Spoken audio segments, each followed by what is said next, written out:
Magandang hapon sa lahat. Ito po si Herbert Curia, author, promoter ng Human Rights Promotion. Ang boses ng Human Rights Promotion sa malayang demokrasyang ito, kaakibat ng pananalig sa ating banal na Panginoon Diyos, banal na Panginoon Kristo at gabay ng kaliwan na galing ng Santa Maria, mula sa isyong ating nakalap at magbabantay sa mabuting pamamahala, patas na hustisya at karapatang pantao, ay hinggil sa issue na selebrasyon ng International Women's Day na pinagdiwang nitong March 8, 2024 o noong nakaraang Friday.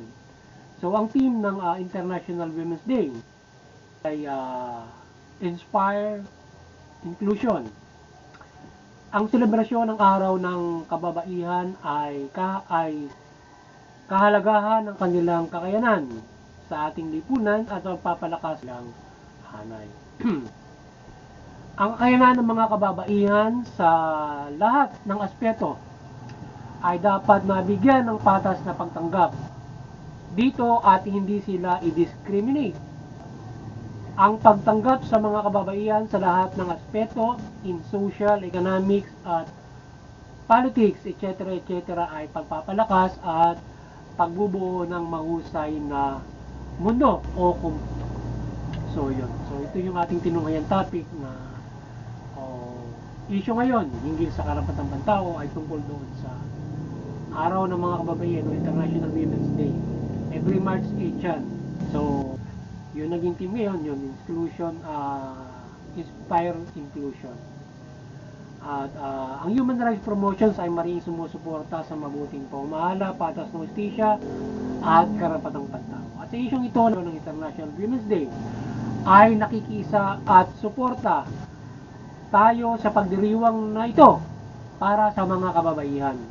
Ating sinusuportahan at pinoprotektahan ang karapatan ng mga kababaihan para palakasin at bigyan ng patas o pantay na pagkilala sa kanila bilang isang tao at nilalang ng Diyos at binigyan ng kahalagahan ng gampanin sa mundong ito. Ang bawat tao ay pantay-pantay, anuman ang kasarian nito, kung kaya't hindi dapat maging balakid ang kasarian sa pagkilala at tanggap sa bawat isa at pagkakaisa. So yun. So dapat yung karapatan ng mga kababaihan ito ay marin natin sinusuportahan at atin din itong sinasaboses sa lipunan Pilipino sa sektor na kalalakihan o sa lahat ng sektor sa ano ng kalalakihan at sa lahat na at mag-isa kababaihan na kanilang suportahan yung kanilang sektor o yung kanilang karapatan para mapaigting yung kanilang hanay. So mula doon sa mga bansa, komunidad, pamilya na mulat dito sa karapatan ito sa praktika ito sa natin, but not mostly dito sa bansa natin ito ay pinapractice. Mayroong atrasado na hindi kinikilala yung karapatan, which is mababa yung kanilang pagbilang puwang sa kababaihan para sa pamumuhay. So yung iba gusto pang pamilya lang, gusto pang asawa lang. So but supposed to be dapat yung mula sa bansang Pilipinas at to all nations support yung rights ng kababaihan para ma-excel nila yung kanilang karapatan, yung kanilang kakayanan, abilidad, at hindi lamang sila ituring na o i-discriminate yung kanilang hanay bilang babae lang sa pagtingin. So dapat ay ini-excel yung o binibigyan sila ng pantay na karapatan at ini-excel yung kanilang kakayanan.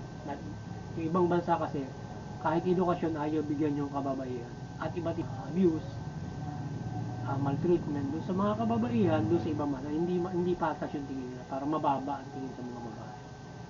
So as a website, pantay-pantay yung lalaki, kaya hindi balakid kung siya babae para tayo ay magkaisa na pantay-pantay natin tanggapin ang bawat isa at tayo ay ano man ang may aambag natin sa lipunan bilang ating kasarian ay ating iambag, but be fair as a human.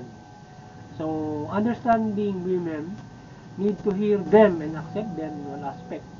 Any gender should respect each other and hear everyone and unite for a strong unity. So, pag ubusan natin maintindihan yung mga kababaihan, dapat syempre marinig natin yung side nila.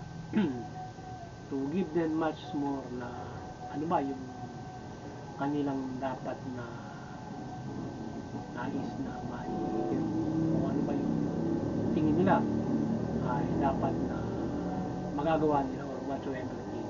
So, dapat pakinggan muna natin sila para mainawaan natin yung side ng kababaihan. Ganun, di ba? Women's right is given to them to protect them and empower them as women and human right leaders. So, yung karapatan, ibinibigay natin sa kababaihan para ma-excel, ma-empower yung hanay ng kababaihan. Kasi nga, ay hindi patas yung pagtingin. So, kinakailangan, it should be imposed. So, in a legal manner, at aside from, syempre, yung ugali lang, pero it should be in a legal manner na dapat na bigyan natin sa mga kababaihan para ito ay ma-impose yan. Aside from orientation na dapat yung kababaihan, we should be fair, respect. Pero iba kasi hindi nirespeto yung kakayahan ng kababaihan. Ang tingin na syempre, pambahay lang, mga ganun, sa procreation lang. So yan, ang katangian ng kababaihan ay malaki in all aspect, from polity maging leader ng gobyerno at government team o leader ng gobyerno and people's voice in economy o people's voice sa ating politika, sa ating gobyerno, sa pagpapalakas ng ating pamahalaan, bubuo ng ating pamahalaan dito. Politics malaking bagay na yaman ng mga kababaihan. Pwede rin sila maging presidente, leader, pero doon sa iba, hindi nila binibigyan ng kakayanan yung mga kababaihan. So in economy na maging pwede rin sila magaling negosyante, empleyado, at sila dapat ay nabibigyan ng mahusay na pantay na karapatan in business opportunity or employment opportunity. So hindi pat na dinidiscriminate in employment o yung kakayahan nila ng mga pagnegosyo. At sila may napapatunayan at napapatunayan natin dito sa ating bansa. But yung iba ay hindi sila binibigyan ng pagkakataon kahit naman sa ating bansa mayroong iba pa rin ang pagtingin sa ibang bansa. Ang nananaig palagi siyempre yung mga kalalakihan, hindi other country dahil may mga iba-ibang paniniwala. So in profession like men ay maaari sila magaling na professional kagaya ng doktor, lawyer, engineer, etc. So yung mga kababayan pag binigyan mo ng edukasyon, pwede silang maging magaling na ganun sa profession. Even in technical skills ay maaaring magaling. Kung kahit hindi dapat sila itsapera, isang lipunan mula sa iba't ibang paniniwala, lalo na sa mga pamilya. So kaya dapat ay hindi mo di-discriminate yung kanilang kakayanan o yung kanilang intellectuality at bilang babae. So hindi na dapat yung iba kasi awang na bigyan ng edukasyon, doon ka na lang sa bahay, kahit hindi ka mag-aral, paging asawa ka na lang, yung mga ganun. Pero kung sila bibigyan mo ng pagkakataon, magaling silang professional na agapay sa pagbubuo ng ating lipunan, ng ating bansa at ng mundo. So, yun. So some issue on women's are family, yan, paniniwala, tradisyon, kultura. Kung kaya't ang mga kababayan ay nangitsapera o nadi-discriminate, kung kaya't ang karapatan nila ay dapat suportahan all nations to be part of society in all aspects.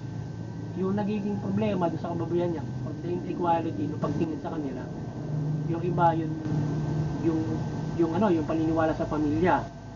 Sunod yung kultura, yung tradisyon, yung paniniwalang relihiyon. Yan yung nagiging rin sa mga kababaihan.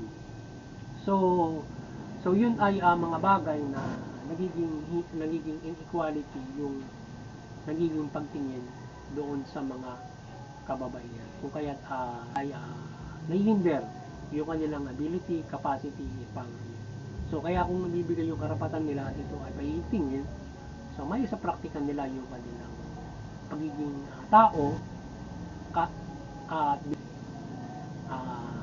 kumbaga man ang babae ay women are not created by God for procreation. So hindi pinanganak yung babae para manganak lang Only, but God give them enough intellectuality to be part and build the family and nations and community development, and not just to conceive and make the homeworks and fun for men. So hindi naman sila just para pagkasayahan ng lalaki ng anak, di ba?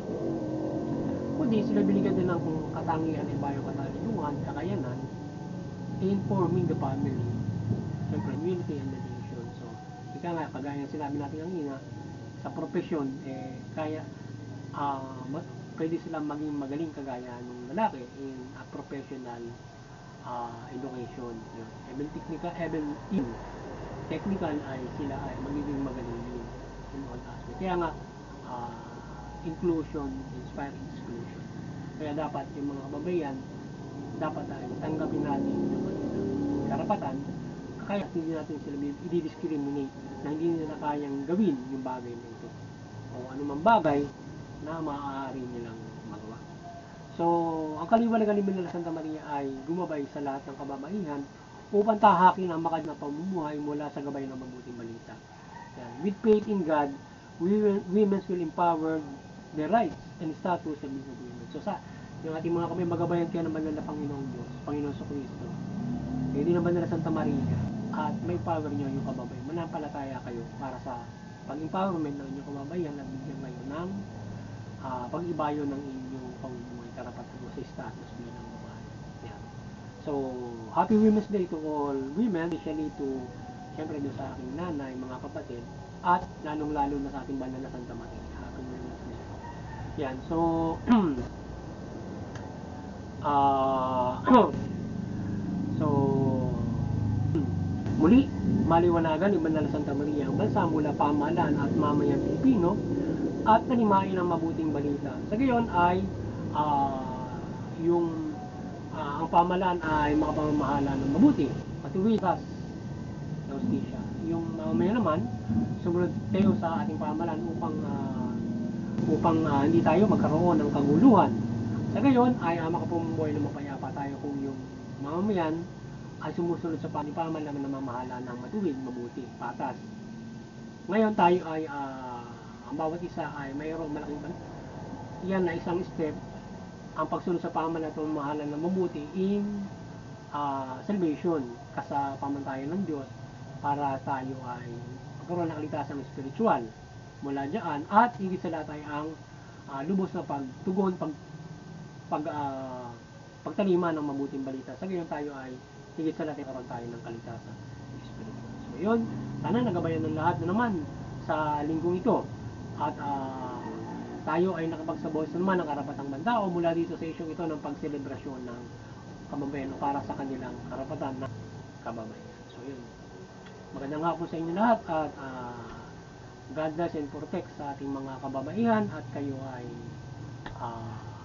mag-ibayo ng inyong kalakasan at ng ambag sa lipunan. Magandang hapon sa inyo lahat, at God bless you.